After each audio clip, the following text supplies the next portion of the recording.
that's what I have my dock set up as. It took me days to work on this, but also I don't have a tripod, so sorry for the view.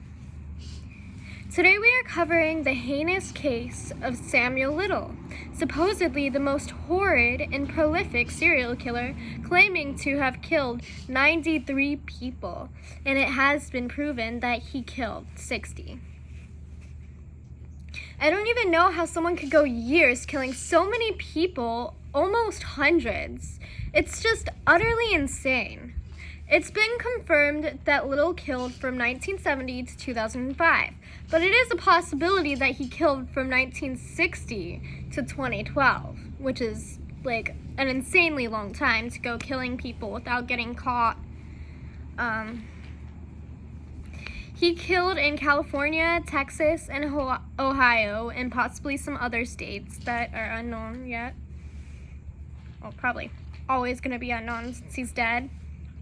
To truly understand a criminal, you have to look at their background, especially a killer who has committed some of the most gruesome murders in American history, such as ones he has committed, which we will dig into later.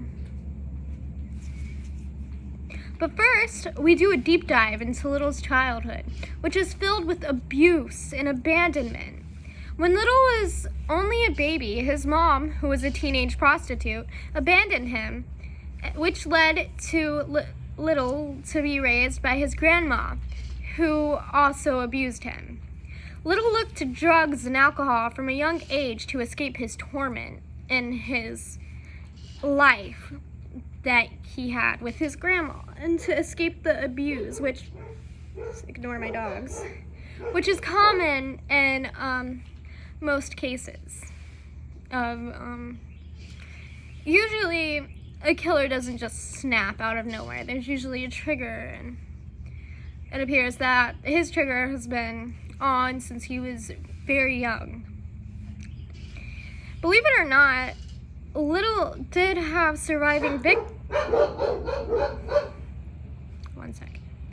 Believe it or not, Little did have surviving victims, but because they were drug addicts and prostitutes, they sadly weren't believed whenever they tried to interfere, and whenever they tried to be like, hey, this person tried to kill me, hey, this person touched me and did horrible things to me. Like, nobody would believe them because they were drug addicts and prostitutes.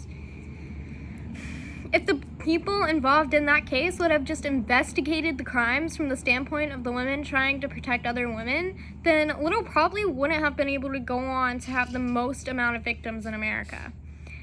It's honestly insanely sad that they didn't listen to these girls, and even though, come on, did they really not notice people disappearing or turning up dead? How do you not notice if 93 people are killed? How do you not notice that? You would have noticed and investigated after these women said, hey, but I don't know what went on in their minds. This was back in early 2000s and late 90s and all of that, but Little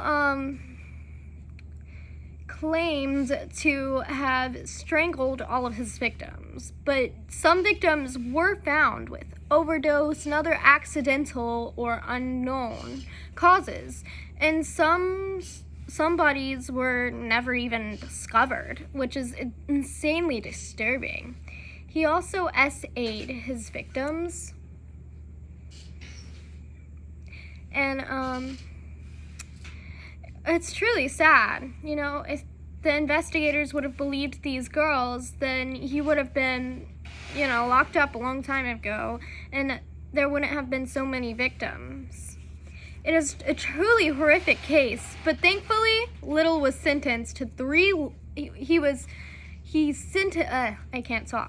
sentenced to 3 life sentences without the possibility of parole.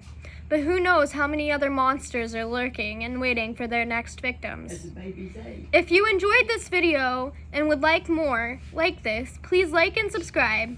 in order to receive notifications, and so I know you enjoy this content, and I know if I should make more. Thanks for watching.